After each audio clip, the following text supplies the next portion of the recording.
So it just gives me great pleasure now to introduce our first speaker, Mike Simpson, who is the Global Application Design Lead at Philips Lighting, who will deliver our keynote speech.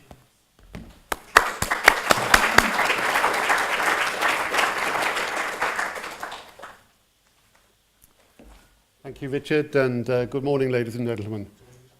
No, okay, thank you. I suppose I should say, not Philips Lighting, but Signify. But there we go. Things change by the day. So I thought it would be quite interesting to start the day off, perhaps to just take a little bit of time to look back over the last 50 years, and then maybe see if we can use any of that experience to predict what's going to happen over the next 50 years. And I think when we try to predict what's going to happen, we can learn from those past experiences. It's really quite difficult to predict, sometimes even a week or 2 weeks ahead, let alone another 50 years. So as one of my reference sources, I took something that if you were a child of the 60s and you lived in the UK and you were vaguely interested in science and technology, Thursday evening was essential viewing. And we had this program called Tomorrow's World, and this was my first Tomorrow's World annual that reported in a rather journalistic way on all the research that was going on across all sorts of subjects. And interestingly, in the back there, so back in 1970, they were predicting what was going to happen right up until the end of this decade. So it's interesting to see where that's gone. So if we go back 50 years, this was what a video recorder looked like. I know you've all got them on your phones now, but that's what a video recorder looked like. And that was the latest technology. Could we even have predicted then where video recorders would have gone? Everything that you see in this rather grainy image is recyclable, including the rather interesting coat hanger in the image of Sophie Loren. So even back at that time, they were thinking about recycling, although I suspect that probably the focus wasn't perhaps on the whole global ecology that we have today. Just down the road, Professor Eric Laithwaite was exciting us all with linear induction motors and sending magnets and things speeding down the track. Whatever happened to the linear induction motor? I know when I last went to China, to Shanghai, there is a linear induction train, I don't know how many of you have been on it, that takes you from the airport into town. A taxi driver said, but for two of you, it's cheaper to take a taxi. And we went, we're engineers, we want to go on the train. And it is quite an amazing piece of engineering. But perhaps it didn't deliver what the expectation was at that time. Computer-aided design. All of you sitting there with your AutoCAD, Autodesk suites. This is the first example of computer-aided design. So we go back to 1969 when, of course, LR&T was first published. Everything was about space. You couldn't get away from space anywhere that you looked. Of course, it was the year that we landed on the moon, and it's quite interesting to look at the flight plan for Apollo 11. That's what it looked like. But I thought what was even more interesting was that LR&T, even in those days, wanted to be absolutely with the latest technology. So one of the first papers in the first edition of LR&T was electrical space conditioning in the USA. I don't know if that's the same space, but maybe. So how about trying to predict into the future? Well, if I look back in my book here, it said that for 2019, they were predicting that the Bank of England would no longer be using cash and we'd all be using credit cards.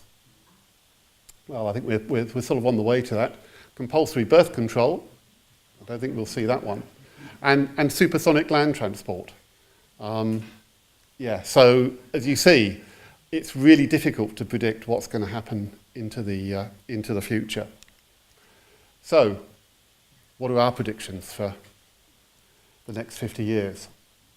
In terms of technology in lighting, if we look at from the point at which we first had electric lighting, practical electric lighting, with the tungsten filament lamp. That represents the first 80 years, just before LR&T was published. So you see we had our basic light sources of tungsten, fluorescent and discharge. Since LR&T was published over the next 50 years, things were miniaturized. We started to see a wider range of luminaires being developed.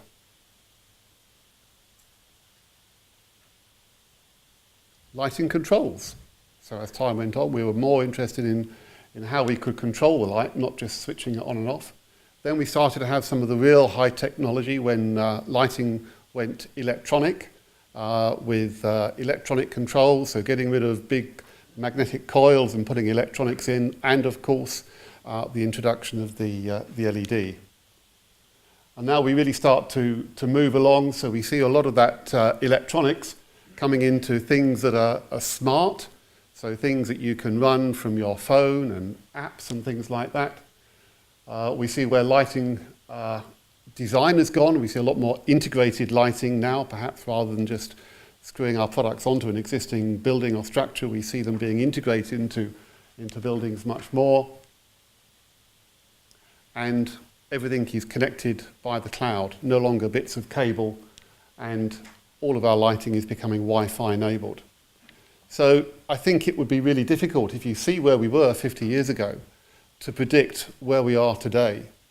So therefore, I'm not going to try and predict where we're going to be in 2069, because I think it's quite an impossible task, particularly on the technology side. Some of the things that we see just coming out now, if you wandered around Light and Build, you'd have seen lighting as a location-based service, so lighting helping you to find out where you are in a building. We see personal control, of course. No longer switches on the wall, people having apps on their phone to control their lighting, indoor navigation being used in supermarkets to help you go around and find the latest bargain. Visual light communication, so that is literally sending digital signals through the light itself. And you start to think, well, why do I need that?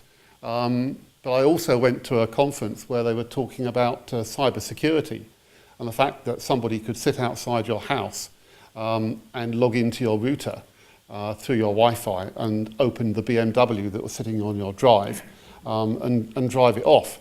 Well, if all that communication comes through light, then you don't have these Wi-Fi signals. So there's a real interest in this, particularly in security applications.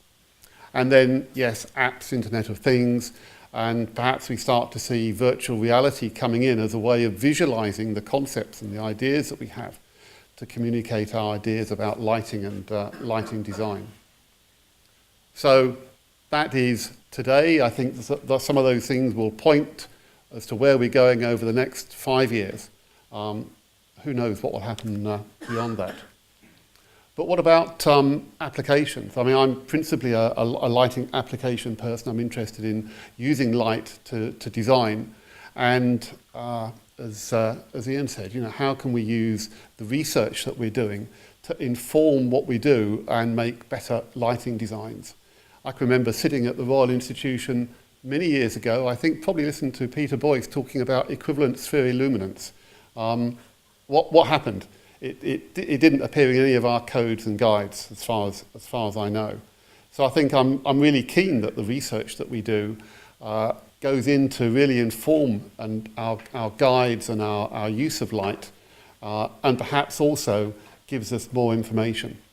So these are just some things off my list. I can remember going to a lecture given by W.R. Stevens on road lighting in the late 80s. And he said, you know, we should sometimes just go back to fundamental principles and think about what is it we're seeing.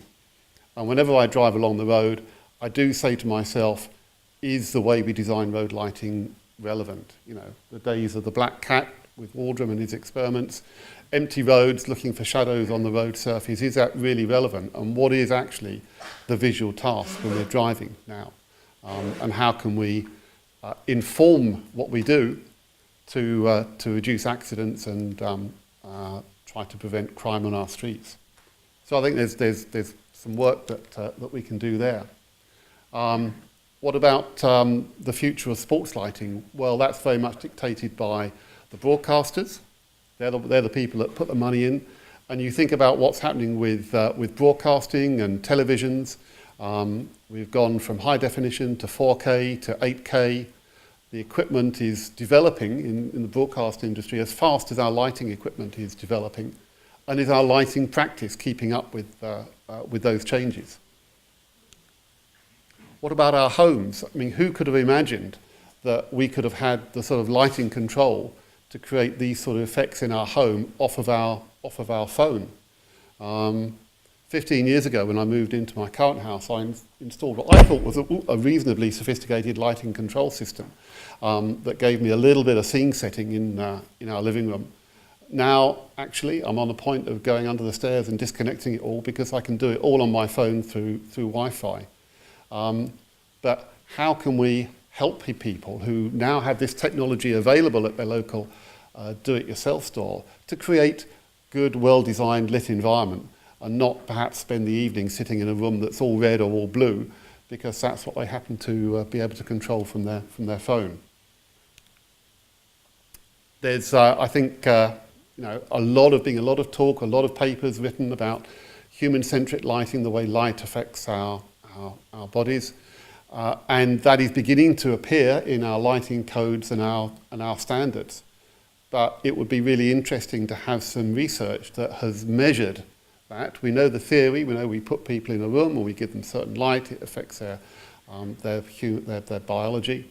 But does it actually make people work better? How can we? It's really difficult. How do you measure that? But that sort of research would be really useful, I think, for people who have to apply light. We've seen the WELL standard come out, which is all about that. It's making people feel better in buildings. It's really designing buildings for people and not just for the lowest possible energy. But I know, I've had questions that say, well, does it work? And I think at the moment the question is, I don't know. So there's another area perhaps for some research there. And again, can lighting help people to get better? I remember talking to an architect who was really into how the design of the physical environment could help improve the outcomes of health. Really difficult research, but that will be really valuable if we can start to say, well, we definitely have an idea that if we've got, we do something here with the lighting, then perhaps we can make people recover quicker than they do at the moment. And perhaps also showing the power of our research. Will LED lighting on our roads affect our health? I think about every year this comes round, and we see a lot of the research, many of the names that have been researching lighting for many years, being used as references behind headlines like these. We're all going to die because of LED street lighting. So we also have to be really careful about the research that we do, and make sure that they don't, lead to these panic headlines that we sometimes see in the press. So just some thoughts perhaps about where we might like to think about application research in the future. But I think the one message is quite clear. Things are always going to change, so we have to live with that, and we will need to keep learning. And to do that, we need to keep researching. So I hope that we will see a very interesting set of volumes over the next 50 years in lighting research and technology. Thank you.